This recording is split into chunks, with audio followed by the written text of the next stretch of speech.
Ирина Мартыненко, Антон Королев, ТНВ, Казань. Как и подобает рыцарю, отработал по полной программе. Казанский концерт Элтона Джона длился около 3 часов. В российском турне суперзвезды всего 2 города.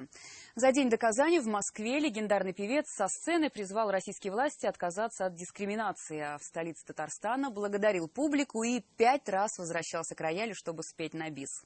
Маргарита Петрова знает, почему некоторые зрители даже плакали. Это великая звезда, потому что это Элтон Джон. Приехали из города Тольятти. Решили приехать, это подарок моему отцу на день рождения. Элтон Джон его кумир, и мой кумир стал со временем. Это человек, которого поцеловал ангел, наверное. Возможно, поэтому 8-тысячный зал был абсолютно заполнен. Цены до 30 тысяч рублей в партере, оно того стоит. Не пожалели зрители. И организаторы, кстати, тоже. Потратили на этот подарок Казани $1 миллион.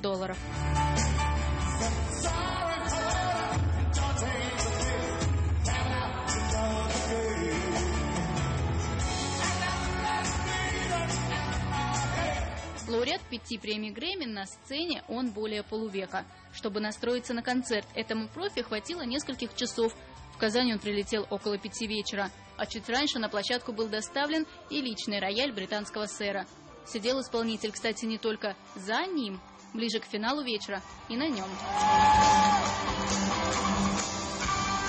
Менеджеры певца разрешили снимать 2 первые песни, но огни телефона в зале не гасли весь концерт. Этот тур певец посвятил новому, 30-му по счету альбому. Конечно, подарил и старые хиты. Будоражил чувства казанцев целых 3 часа. До нас никогда в городе-миллионнике российском не приходило такое большое количество суперконцертов мировых суперзвезд, таких как Джо Кокер, Стинг, Элтон Джон и Скорпионс с симфоническим оркестром, которые выступили друг за другом в течение 1 года. А выступление Элтона Джона стало, пожалуй, самым трепетным за весь этот год. Кудесник довел некоторых зрителей до слез. Конечно, счастье. Самым удачливым артист благодарно пожимал руки, дарил автографы и неоднократно возвращался к роялю. Еще удивил пунктуальностью. Концерт начался почти вовремя.